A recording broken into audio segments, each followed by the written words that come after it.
তিশা ঘুমাইছিল, তিশা ঘুমাইছে।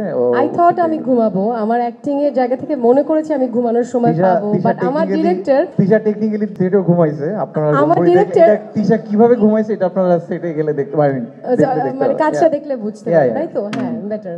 আর কিছু বলার আছে না? আর কিছু বলা যাবে না, আমি নষ্ট করে ফেলতে পারি। আর নো নো নো, আমরা সবাই আসলে এত কষ্ট করেছি, আমরা 3 to 4 আওয়ার্স বোধহয় রাতে ঘুমাই, অ্যান্ড আমরা মর্নিং টু নাইট, লাইক আমরা বোধহয় 6 to 7 AM এ আমরা সেটে থাকি, অ্যান্ড ওখান থেকে লাইক লেট নাইট।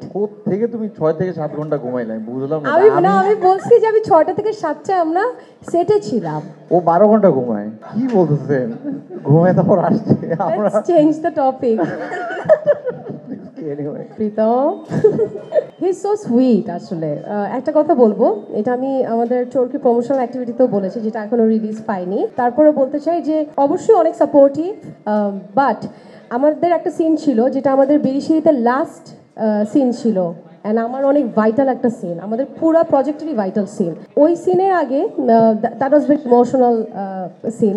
সো ওই সিনের আগে ওর একটা দুইটা কথা, ও হয়তো জানেও না যে ওই একটা দুটো কথা আমাকে অনেক হেল্প করেছে, ও হয়তো জানেও না, হয়তো একটা কথায় ও কিছু একটা দুটো কথা বলে, আমাদের একটা কনভারসেশন ছিল, বাট ওই একটা সেন্টেন্স বা দুইটা সেন্টেন্স আমাকে অনেক হেল্প করেছে। সো ওইটা আমার এখনো মনে আছে পুরা টিমে। So thank you Pritam, he is so sweet as my co artist. আমাকে সবাই একটা কথা জিজ্ঞেস করতো, অনেকগুলো ইন্টারভিউ বা ইন্টারভিউতে জিজ্ঞেস করতো যে কেন চরকির সাথে এখনো কাজ হচ্ছে না। তো আমি আসলে সবাইকে বলতাম আমি খুব ভালো একটা গল্পের অপেক্ষা করছি। তো আমার মনে হয় আমি সেই ব্যাপার, যেটা আমার যে ক্ষুধাটা ছিল যে এমন একটা গল্প দিয়ে শুরু করব চরকিতে, তেমন একটা গল্প আসলে আমি করতে পেরেছি। সো বাকিটুকু আসলে আপনারা বলবেন আসলে কেমন হয়েছে। প্রীতম ভাইকে অনেক জ্বালাইছি, আমি কেন বললাম কথাটা, আমাদের কিন্তু কাজ হয়েছে আলহামদুলিল্লাহ, অনেক ভালো রেসপন্স পেয়েছি আমরা কাজে, বাট থাকে না চরকির প্রথম কাজ ছিল।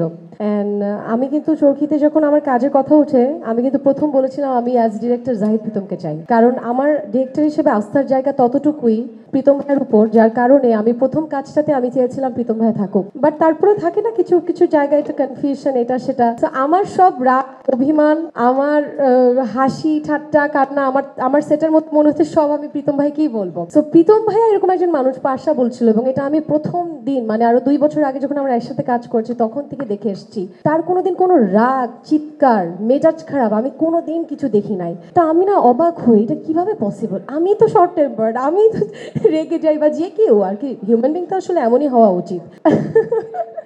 সো প্রীতম, ও মাই গড, হ্যাটস অফ প্রীতম ভাইয়া, তুমি এত পুরা টিম এবং এতগুলো আর্টিস্ট সবাইকে আসলে মেনটেন করে ডিল করে এত সুন্দর একটা কাজ, এতগুলো লোকেশনে মর্নিং টু নাইট কাজটাকে নামায় আসা, all credit goes to Pritam ভাইয়া আসলে। Thank you.